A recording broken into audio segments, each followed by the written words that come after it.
rush by completing Nico well in zone 15, because from engineering point of view, the well you design it may not allow you at a later date to sidetrack and go all the way down to conventional rock. And we said, listen, let's wait.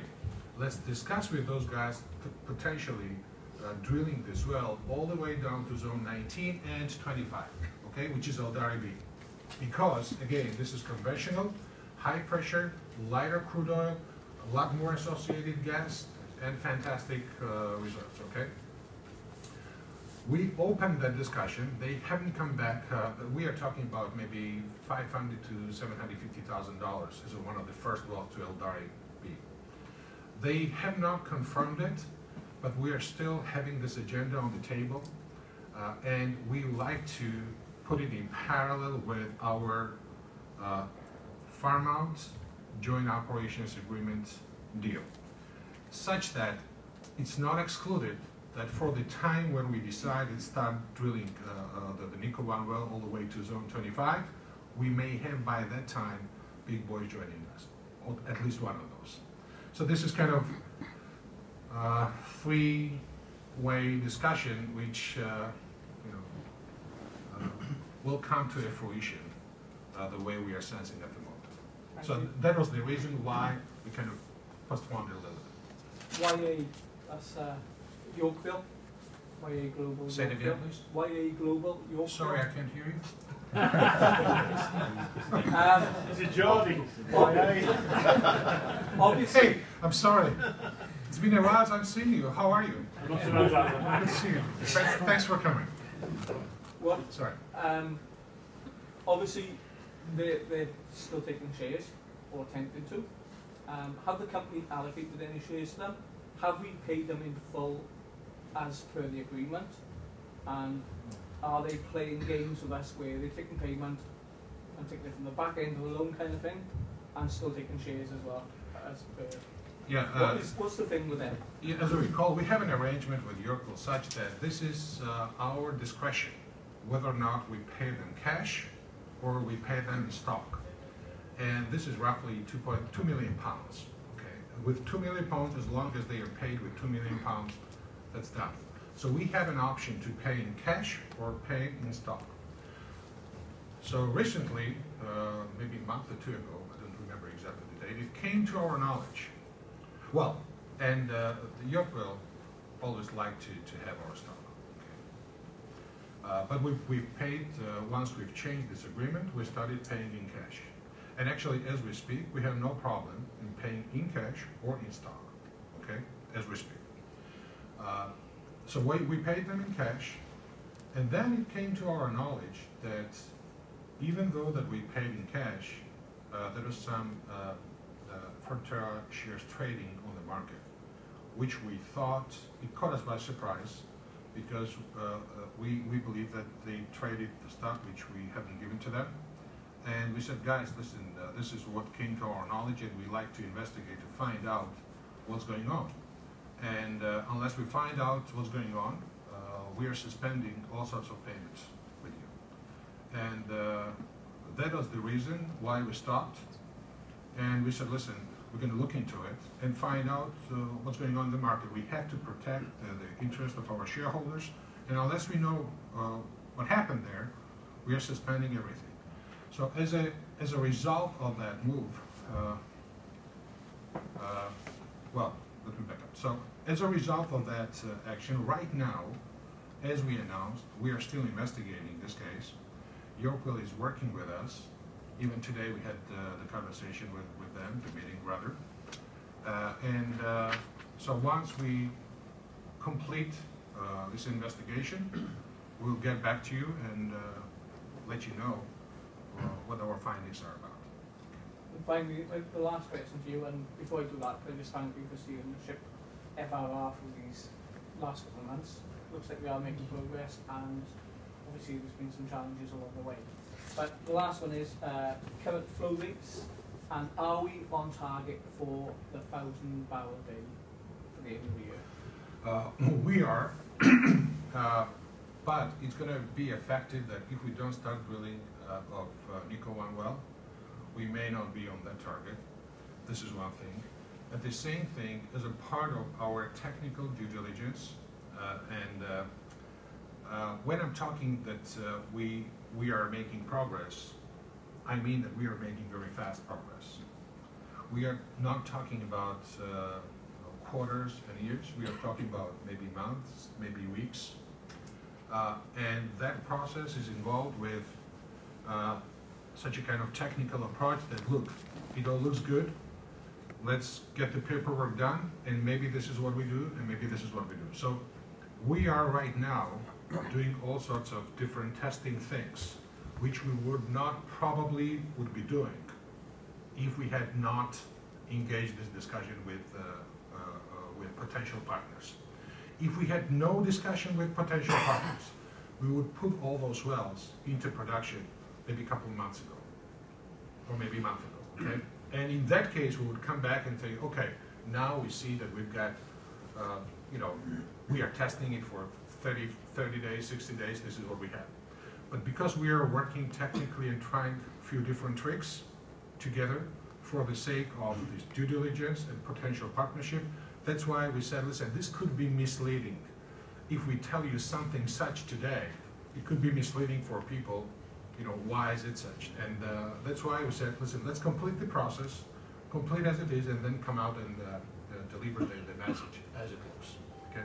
We have enough to pay what your bill if we need to. Yes. In cash. Listen, we've got enough. As I said, we have enough to pay in cash, in stock, meet all the obligations what we have with the contract. We have no problem with it. Okay? Thank you very much.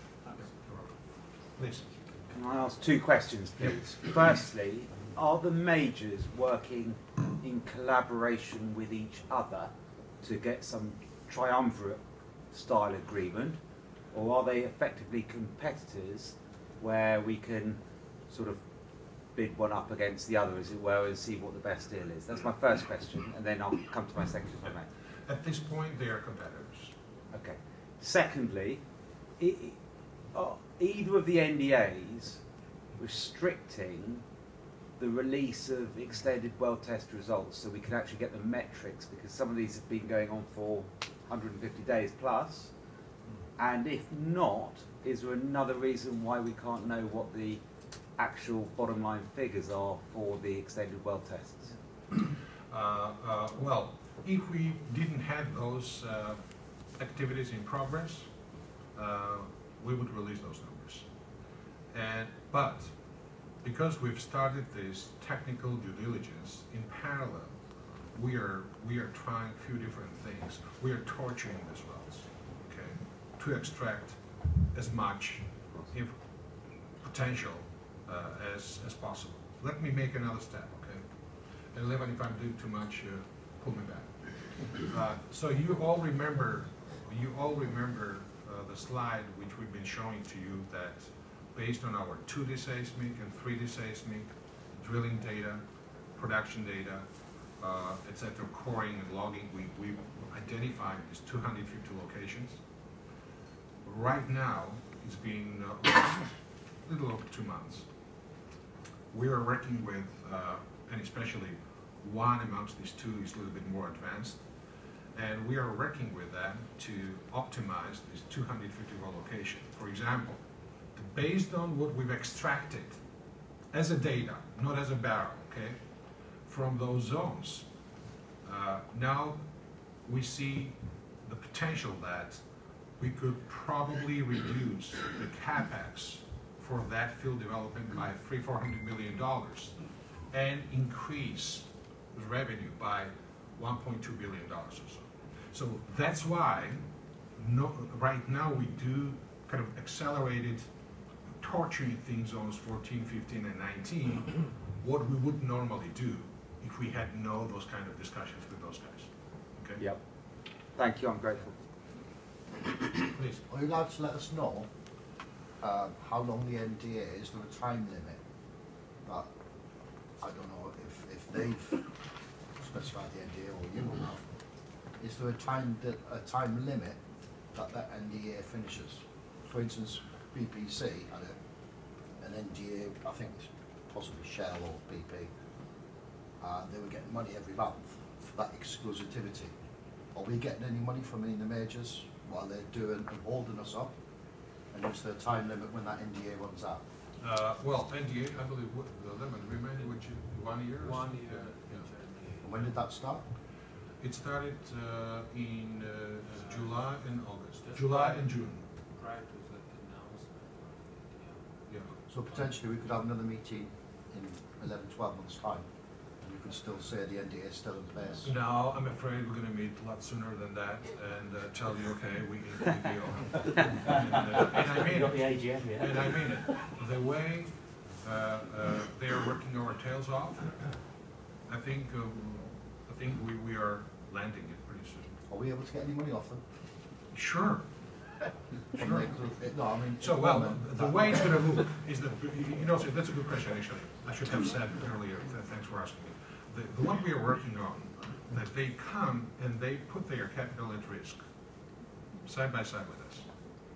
In certain areas, they will be carrying us for a certain period of time. In certain areas, they will be putting the equal amount of money as us, and they will be taking their revenues off the production, incremental production, what will be created as a result of our joint investment.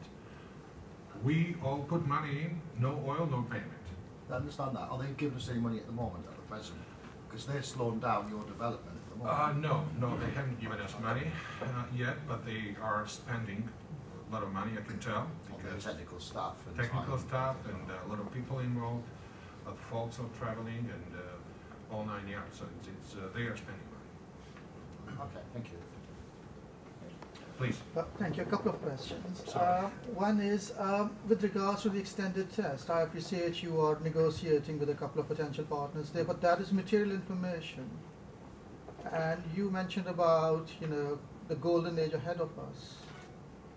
Could you please give us a tentative time frame there that by when you feel, that information will have to be released to the market?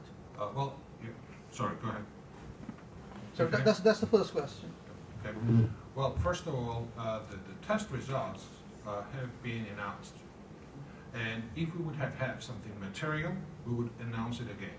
But what we said and what we announced is pretty good enough for the moment. Okay. And if we feel like we have any material thing coming, sure, we'll get back to you and tell you. But there's no time frame as such in your mind, in Well, terms of the golden age. Well, okay. So I believe there is golden age in the future. So if somebody does not, I can't fit it. Let me actually just borrow another of Shakespeare's phrases. I love Okay. him. He also said, all is rotten in the state of Denmark. I think we can apply the same about the region, unfortunately, we're operating in. So how far the geopolitics of the region may be affecting in terms of what we're trying to achieve there? I'm not just talking about the Russians, I'm talking about Azerbaijan. When you mentioned about the two big players, I assumed we're talking about possibly Exxon and Schlumberger given their involvement in the region. Again, I'm not asking you to confirm or deny, I'm simply saying the geopolitics there, how much a factor that is in terms of going forwards for us with the major partner.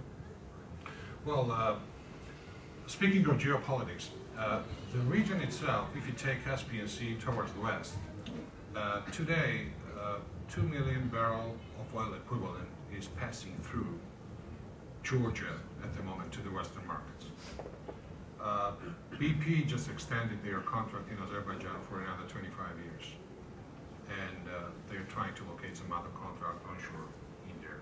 That's what they disclosed. Threat of potentially kind of threat of Russia